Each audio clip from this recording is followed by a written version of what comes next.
Parge has to say, and I can't think of anything I disagree with offhand. I'm concerned about the look and feel. I really am. When we were standing at the bottom of Leahy Clinic the other day, looking up, and we were looking at where the municipal building would go, the building would be as tall as the hospital behind it. It's an enormous building. I mean, just, oh, God. You know, a monstrosity almost growing out of the ground. And then when we moved to the building number 7, which was the 65 and older, the subsidized housing, it's a monstrosity, just huge.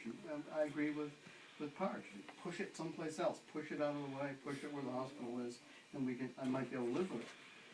You know, on a broader range of things, I understand being tax positive, but you know, in the end, in my lifetime, the population of the U.S., and I'm sure Parge and Joe will have other things to say about that, has more than doubled, and people have got to live someplace, and we can't push them out into Levittown developments. They're much better off in communities.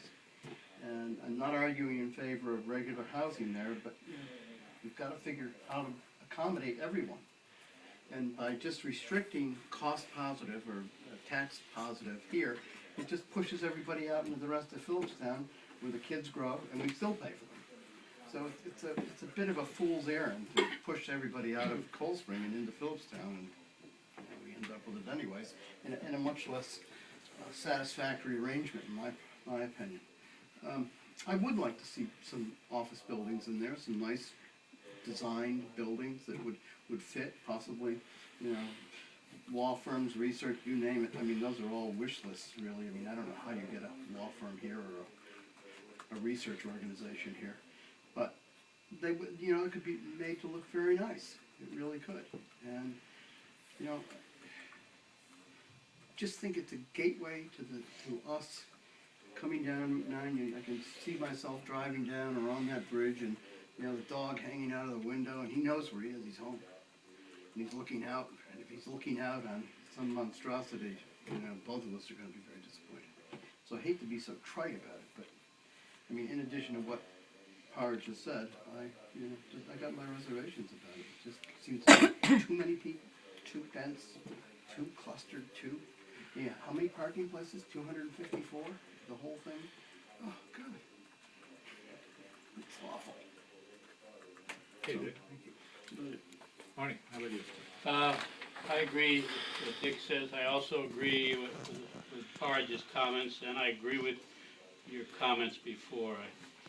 I think that there are two things that I would like to see.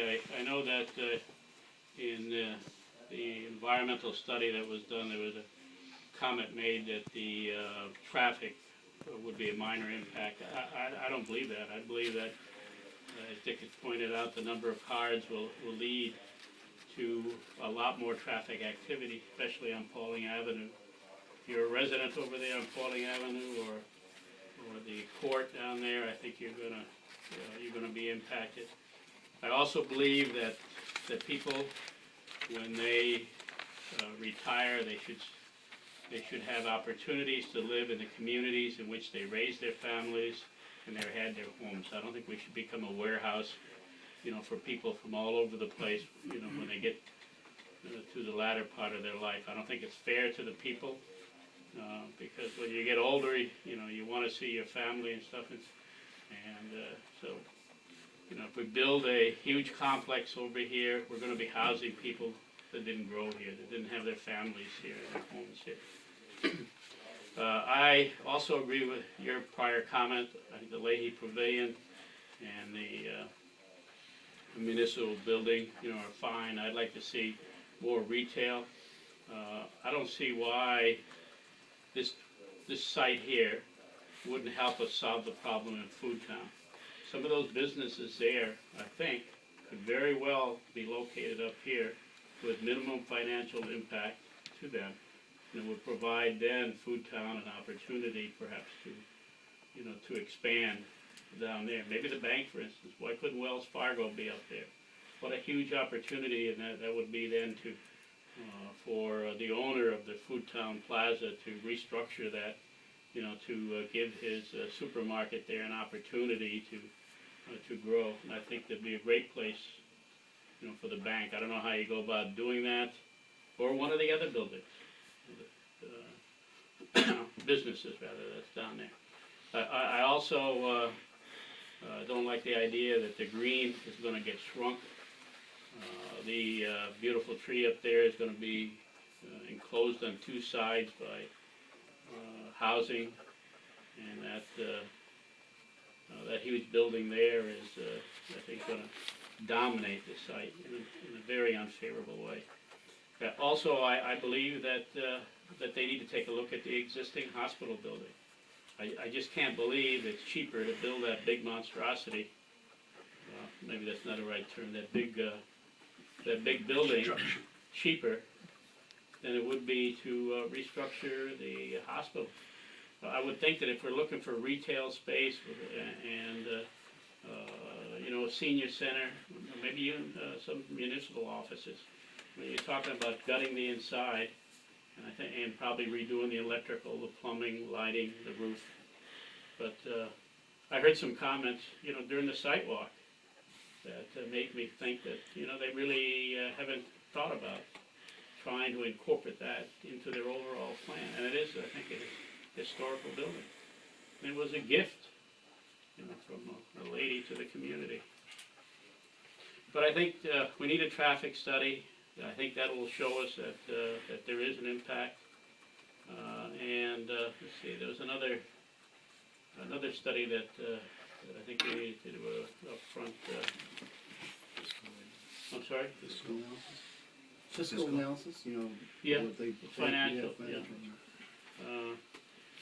You know, so I think myself that you know, the overall plan that they came forth is just a very early start, and I think that rushing into it is a mistake. So I think that that's a good idea. You're going to put together the planning board's recommendation. But I guess in summary, should be, I've heard the term many times before. Tax positive, I agree. Should be more retail oriented. We should make sure don't have a traffic impact to the community.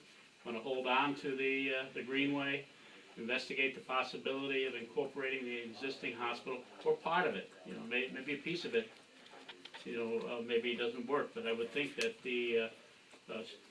some of those structures could possibly be used, and maybe look at a better location for the municipal building. I'm not sure. Maybe up on top.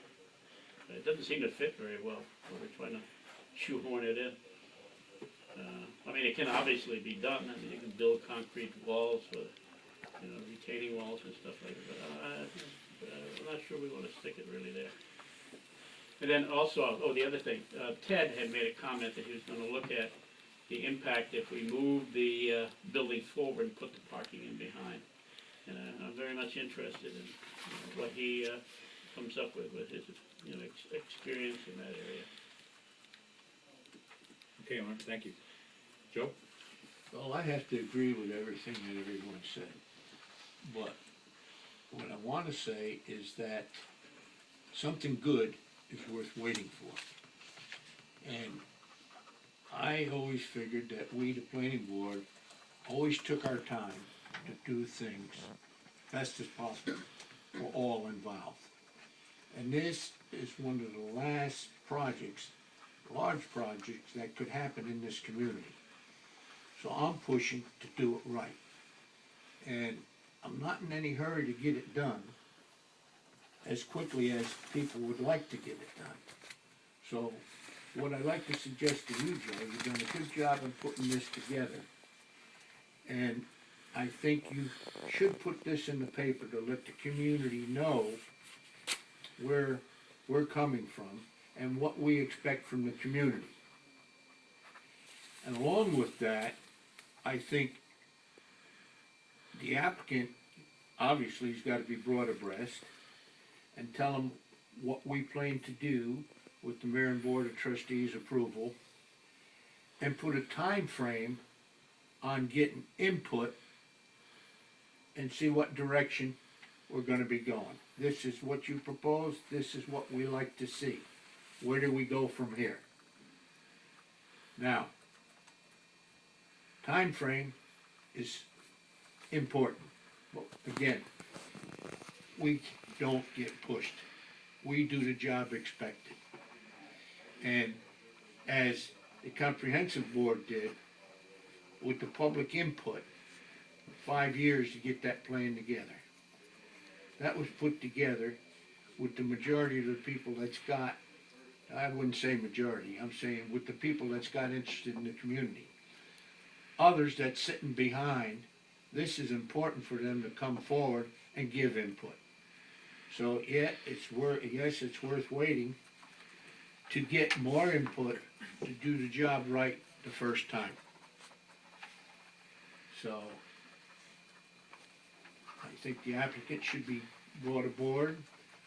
I think your idea of stopping everything as you stated here, because we actually jumped the gun because it cannot happen unless the code would be changed, and no one's marching to changing the code yet. So I think we all have to sit down at the round table and do our homework before we could go forward. Okay, thanks, Joe. Marty, you wanted to say something? Yeah, I just, two things that Joe reminded me of. I agree with your plan, and I also, I forgot to mention, I completely agree that the plan up there should be in compliance with the comprehensive plan. I forgot to mention that as well. I think that's very important. I just want to mention, although I left out your good words, and I'm sorry, not sorry, I just got so involved with what Art was saying. Don't give him too much credit, it'll go to his head. That's all right. He deserves it every once in a while. And yes, the comprehensive plan is, although I sit here and think about it, it serves as a model for how to do things like this. We had these meetings, people gathered around, Ted was there and some of his colleagues were there. We got it all going and we came up with some good ideas. I think that it was slow and it doesn't have to be as long as that, but, because we started from scratch. But that model of doing things was very helpful and it produced something that we're using right now. So I think it's pretty positive. Well, I have one comment. I think we don't want to lose our seniors that are here in the community. I think making our community more tax positive will make it more likely that seniors that are in their homes can stay in their homes for the duration of their retirement.